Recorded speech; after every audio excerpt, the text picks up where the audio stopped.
Vidya Mandir online lectures. In the last chapter, we studied about final accounts of partnership firm. Now in this chapter, let us see what is company accounts. What is a company? A company is an organization which is formed and registered under Companies Act 1956. The capital of company is contributed by large number of investors or individuals known as shareholders.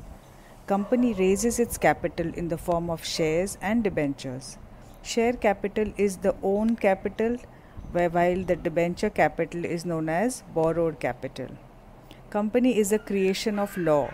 It is a legal person which is artificial, invisible, intangible, and exists only in the eyes of law.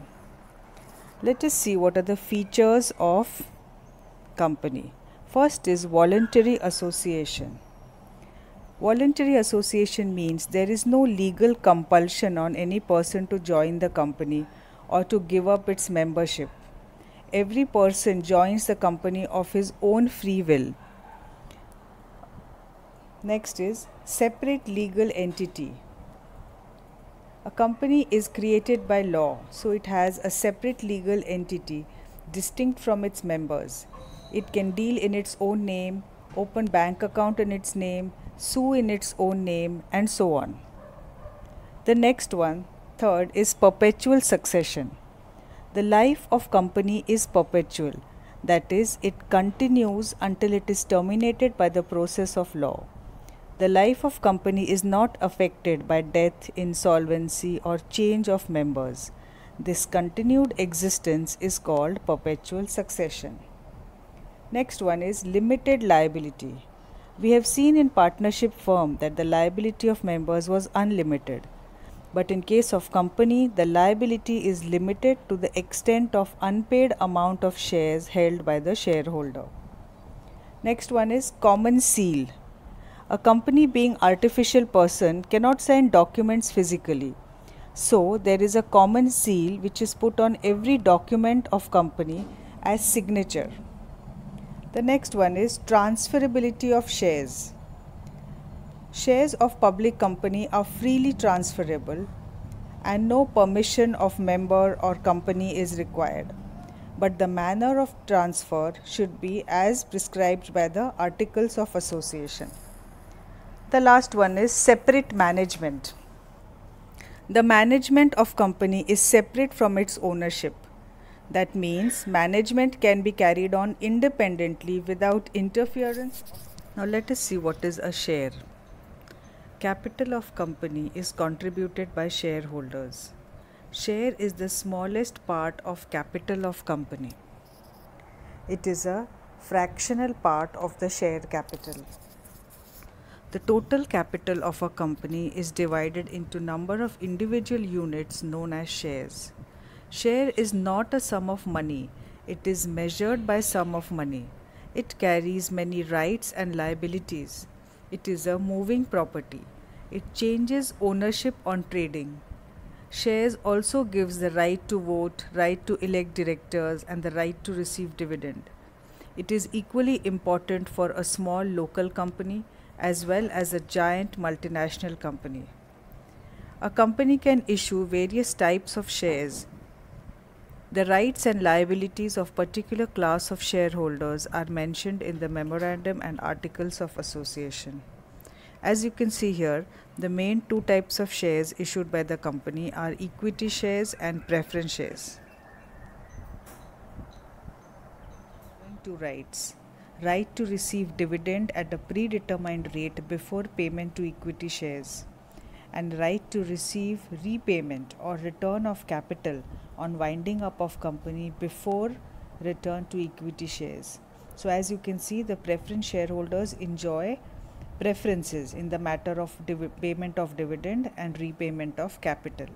There are many different types of preference shares such as cumulative preference shares, participating preference shares, convertible preference shares, redeemable preference shares, etc. Now let us see what are equity shares. Shares which are not preference shares are called equity shares.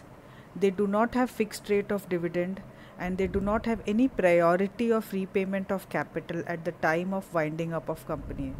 These equity shareholders are the real risk bearers of company, and therefore they are the actual owners of the company. They have voting rights, unlike the preference shareholders. Now let us see what is share capital.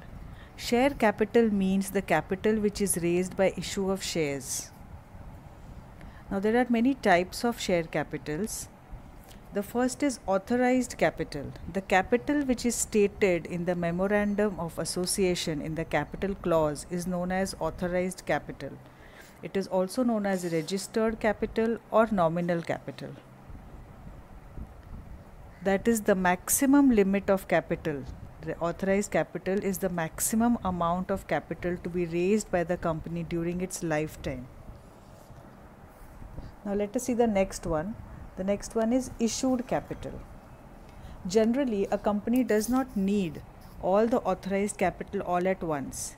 Issued capital means that portion of authorized capital which is issued by the company. It includes the nominal value of shares issued by company to the public for cash, bonus shares, promoters of company and vendors other than cash. The capital which is not issued is known as unissued capital. Next is subscribed capital.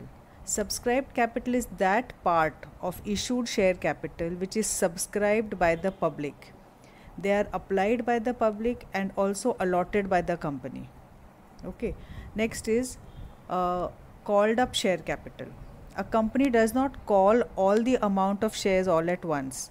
It is received in installments. The part of subscribed share capital which a company has demanded is called called up share capital. Then is paid up share capital. It is that portion of called up share capital which is actually paid by the shareholders. It may be equal to called up share capital or less than it. Then is reserve capital. A company can maintain reserve capital by passing a special resolution. A portion of its subscribed uncalled capital will not be called up except in event of winding up of company. Such capital can be called only at the time of liquidation of company. Now see, as you can see here, authorized capital is bifurcated into issued capital, unissued capital. Issued capital is further bifurcated into subscribed and unsubscribed. Subscribed capital is bifurcated into called up, uncalled up, and called up capital is bifurcated into paid up and calls in arrears. Okay, and uncalled capital can further be bifurcated as reserve capital and unreserved capital.